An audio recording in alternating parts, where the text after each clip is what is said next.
It is a general reading, so it might not resonate with everybody, so it's really important to take whatever's good with you. Leave the rest of it aside. If ever you have not yet subscribed to the channel, you do enjoy the channel, please do click onto the subscribe button, and I would be very grateful, and I do thank you in advance. Also, if ever you would like to have your own personal reading, you can contact me for information right below into the YouTube description box. You will have all the necessary information. That being said, we're going to jump right into this reading. This reading here, I have channeled. I always channel prior to recording for those of you who aren't used to my channel, because it takes a long time to it takes a lot of concentration. It takes a long time to do the channeling. So that being said, loved ones from heaven and the other side, so spirit, we have guides, we have angels, we have your past loved ones. They want to give you some warnings. These are not huge warnings. They are warnings. There are things you need to tweak onto your journey. So let's begin and let's go see. I'm going to conclude with a message from your guide over here. So we have acceptance, followed by balance, we have death, and we have guilt. So let's begin with acceptance, since it is the first one that is there.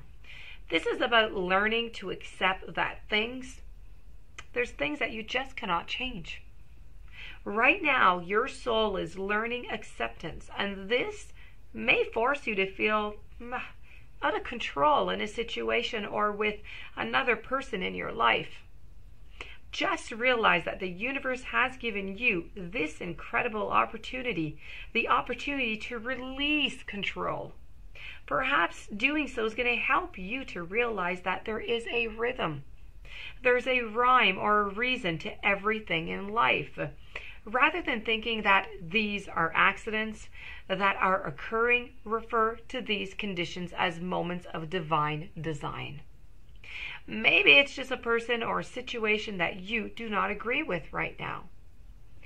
For the moment, instead of having a knee-jerk reaction that is based on an emotional response, you need to stop.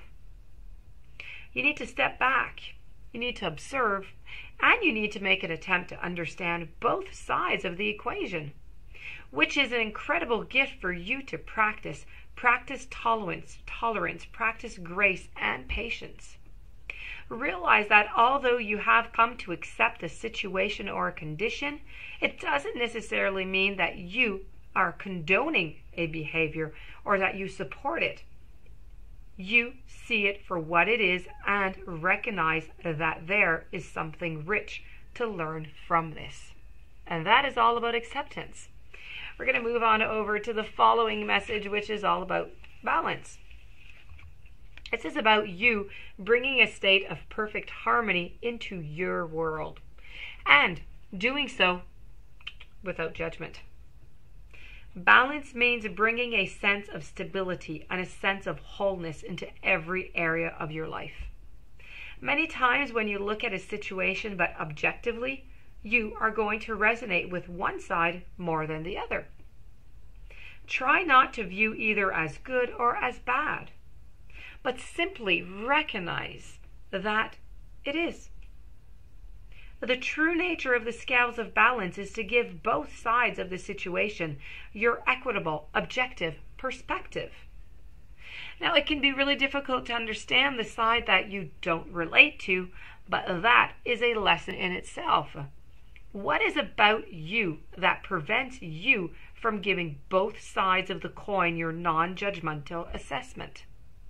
This situation or person has been placed in your path to teach you that everyone has his or her own unique, authentic life story, and you must put yourself in that person's shoes to really understand his or her motivation. Balance is a godly virtue, and if it is struck, you are going to reap the benefits and insight of that compassion.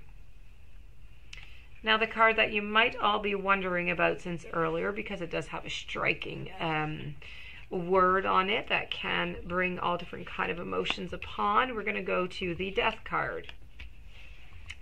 It's really about learning that endings are merely beginnings. Death is an illusion. I say it all the time, and it is true. It is simply an illusion. It's a fact of life that the human body that we use to travel this earth must eventually just stop working. It's not meant to exist forever, and the energy and the consciousness that inhabited that body is free and returns to its natural home. But it never, ever, ever abandons us. Learn to view death as merely a change, and everything must change. Because stagnancy extinguishes progress. And the same is true for a relationship or for a career.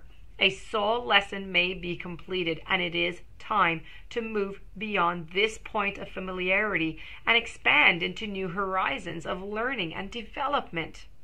This is a wonderful opportunity to thank those other souls in your life who have shared part of your path and who have taught you so very much.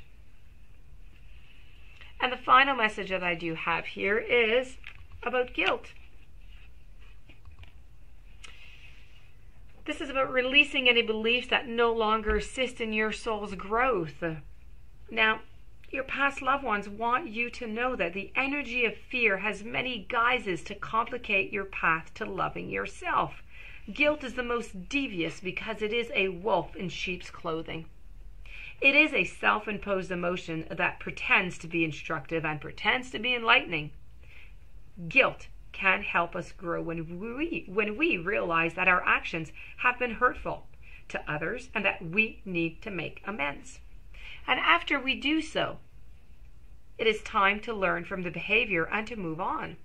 The problem arises when we hold on to a guilty feeling that serves no purpose other than promoting that self-destructiveness and that low self-esteem. No one is perfect. Everyone makes mistakes. Guilt is not always rational. But if you examine it subjectively, if you act on it and you release it, it becomes a temporary emotion. So long-held guilt and long-held guilty feelings are never good, and they will create you a roadblock to self-love and to happiness.